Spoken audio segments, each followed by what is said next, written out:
L'abus d'alcool est dangereux pour la santé et il est à consommer avec modération.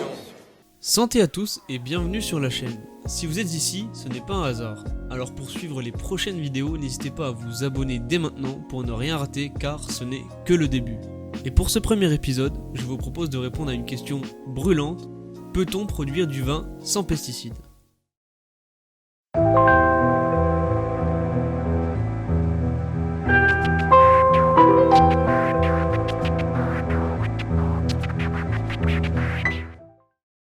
Tout d'abord, parlons du contexte. Face à une pression sociale et un agribashing grandissant, la viticulture et même de manière générale l'agriculture fait face à une problématique au cœur des débats, la réduction maximale de l'usage des pesticides. La viticulture est souvent pointée du doigt car elle est gourmande en pesticides. En effet, elle représente 20% des pesticides utilisés chaque année en agriculture pour une surface d'environ 3% de la surface totale agricole française. La filière vin doit donc évoluer pour être de plus en plus respectueuse de l'environnement, mais aussi pour répondre à une demande de produits sains de plus en plus grande de la part des consommateurs. Mais avant d'entrer dans le sujet principal de cette vidéo, on va répondre à une question en apparence simple, mais dont la réponse est trop souvent erronée, et ce même au sein de la filière. Qu'est-ce qu'un pesticide ? Après avoir effectué de longues heures de recherche, j'ai trouvé cette définition. Un pesticide est une substance utilisée pour lutter contre des organismes considérés comme nuisibles. C'est un terme générique qui rassemble des insecticides, des fongicides, des herbicides et les parasiticides. Oui. Oui. Eh oui. Ils sont donc conçus pour avoir une action biocide. Ici, ce qui est important à comprendre, c'est que la substance utilisée comprend aussi bien les pesticides issus de la chimie de synthèse comme le glyphosate, ainsi que les pesticides d'origine naturelle comme le cuivre ou le soufre.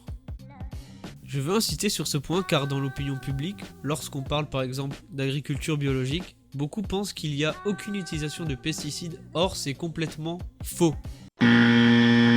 En agriculture biologique, on utilise des substances qui sont d'origine naturelle pour lutter contre certaines maladies, mais cela reste par définition des pesticides contrairement à ce que l'on peut malheureusement voir dans les médias, ou encore plus grave sur les sites des domaines viticoles. Un pesticide, peu importe sa nature, aura toujours des conséquences plus ou moins graves sur l'environnement, l'utilisateur, les riverains et le consommateur. Si l'agriculteur, et dans notre cas le viticulteur, utilise des pesticides, il faut le rappeler qu'il ne le fait pas par plaisir et qu'aujourd'hui dans la majorité des cas, il cherche à en utiliser le minimum afin que lui et son entreprise puissent fonctionner normalement. C'est ce qu'on appelle la lutte raisonnée. En revanche, en viticulture, il existe une solution alternative et ce depuis très longtemps qui est donc le sujet principal de cette vidéo, j'ai nommé les cépages résistants.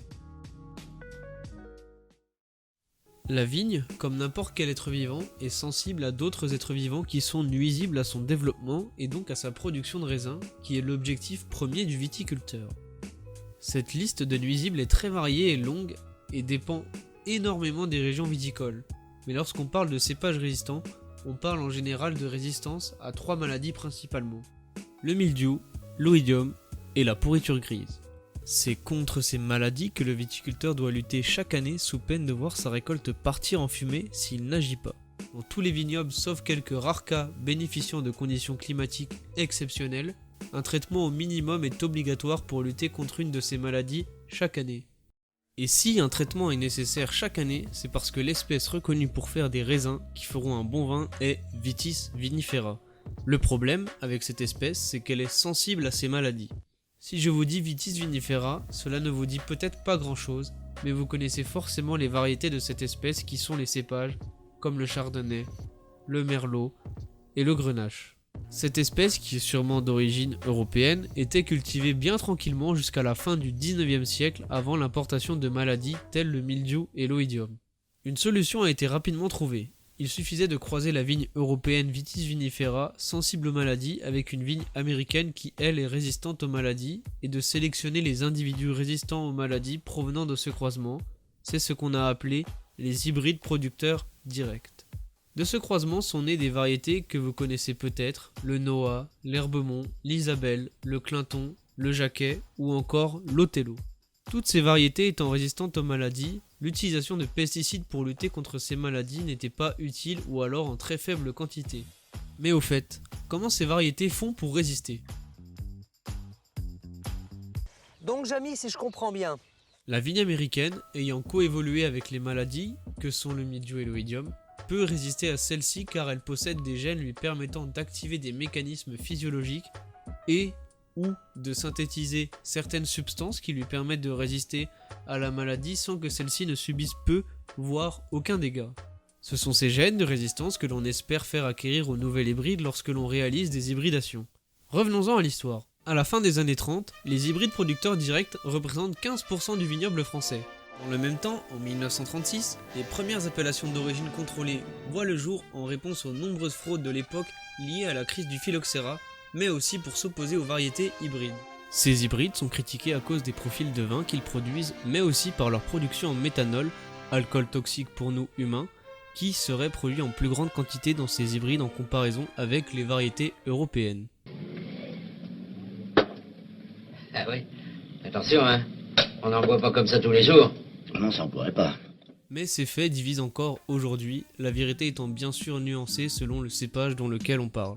Il n'empêche que les 6 cépages que j'ai cités un peu plus tôt deviennent interdits en 1935 et moins de 20 ans plus tard, leur arrachage devient une obligation en 1953 et toute commercialisation devient interdite en 1956, malgré leur intérêt à produire du vin avec une utilisation de pesticides minime. Mais à partir des années 50, un peu partout en Europe et un peu plus tard en France, l'hybridation, que l'on appelle aussi innovation variétale, se développe de plus en plus et c'est ainsi que les hybrides refont surface. On ne parle plus d'hybrides producteurs directs, mais d'hybrides issus de rétrocroisement. C'est-à-dire qu'on va croiser une première fois la vigne européenne avec la vigne américaine, comme tout à l'heure, et on va croiser cette descendance avec la vigne européenne, et ce, plusieurs fois. Le but étant que la variété issue de ces différents croisements acquiert des potentialités pour faire du bon vin en restant résistante aux maladies. Dans les années 70-80, de nombreux cépages résistants issus de ces rétrocroisements naissent en Suisse et en Allemagne et sont testés et implantés un peu partout en Europe, surtout en Europe de l'Est, là où on ne pouvait ni produire ni acheter des pesticides car trop chers à l'époque. Il faut bien se rendre compte que le temps nécessaire pour la création de variétés résistantes est incroyablement long. Il faut entre 15 et 20 ans pour aboutir à une variété de qualité. Mis à part les nombreux croisements réalisés, il faut à chaque fois tester la variété en laboratoire mais aussi sur le terrain pour vérifier ses capacités agronomiques ainsi que sa résistance aux maladies en conditions réelles, ce qui prend énormément de temps. Aujourd'hui, il est possible de gagner quelques années grâce à la sélection de marqueurs génétiques liés à la résistance, mais cette méthode reste longue et coûteuse. Alors qu'elle permet d'utiliser peu de pesticides voire aucun, une question se pose. Pourquoi nous n'utilisons pas plus ces variétés résistantes aujourd'hui ? A l'heure actuelle, contrairement à ce qu'on pourrait penser, il existe 35 variétés hybrides, pas toutes résistantes, inscrites sur le catalogue officiel des variétés de vignes plantables en France avec lesquelles on peut faire du vin. Mais si ces variétés ne représentent qu'une toute petite partie de la surface du vignoble français, c'est parce que ces variétés n'étaient pas autorisées pour produire des vins d'appellation et même d'IGP, à l'exception du Baco blanc pour produire de l'Armagnac. Mais depuis le millésime 2019, l'IGP-DOC a autorisé 5 cépages inscrits comme cépages secondaires d'innovation dans son cahier des charges, mais ils doivent représenter au maximum 15% du volume de vin revendiqué pour une cuvée. Ce volume à 15% a pu être grandement validé suite à des dégustations d'assemblage réalisées auprès des consommateurs qui ne voyaient pas la différence avec un vin issu de monocépage classique. En ce qui concerne les AOC, la problématique de conserver la typicité ainsi que la réglementation européenne interdisant l'utilisation d'hybrides interspécifiques, c'est-à-dire entre espèces, sont des freins à leur développement. Mais heureusement, beaucoup d'IGP ont suivi l'IGP-DOC et devraient elles aussi pouvoir utiliser les cépages résistants dans les années à venir pour permettre de réduire un maximum l'usage des pesticides. En dehors de la réglementation, je pense que le plus gros challenge est de convaincre les producteurs et ensuite les consommateurs que ces nouvelles variétés sont capables de faire des bons vins que les gens voudront acheter. Comme le disait Alain Bouquet, qui a travaillé une grosse partie de sa vie sur ces cépages, je sais produire des cépages résistants aux maladies, encore faut-il qu'ils ne résistent pas aux consommateurs. Car bien souvent, lorsque le sujet est abordé, on entend souvent dire « qu'est-ce qu'on fait du terroir et de la tradition ? On peut pas faire du bon vin avec ces cépages ?» etc.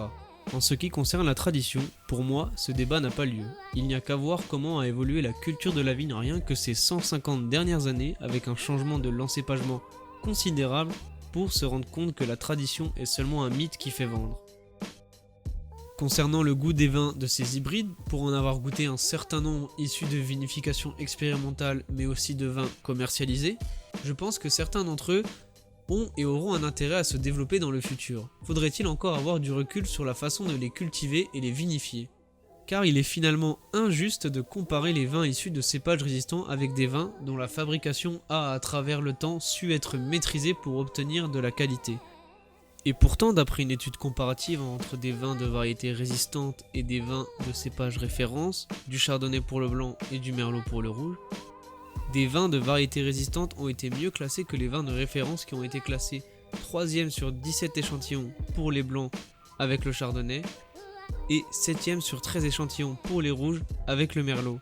Et certains vins, pas tous, ayant été moins bien notés que les vins de référence, ont une note très proche de ceux-ci. Cette étude est une bonne nouvelle car on peut voir que le consommateur ne voit pas forcément la différence entre un cépage résistant et un cépage normal et que la qualité des vins de cépage résistants peut être similaire voire supérieure. Au vu de toutes ces informations, quel avenir peut-on espérer pour les cépages résistants? Qu'ils soient appréciés ou non, les cépages résistants ont un bel avenir devant eux et seront de plus en plus présents dans le vignoble et dans nos bouteilles. La possibilité de réduire les pesticides de 55% au minimum et jusqu'à 100% comme ça a pu être testé est un argument indiscutable vis-à-vis de leur développement dans les prochaines années à venir. Comme on l'a vu en début de vidéo, la viticulture représente 20% des pesticides en France, c'est-à-dire environ 16 000 tonnes chaque année. Ça dépend essentiellement des conditions climatiques de l'année.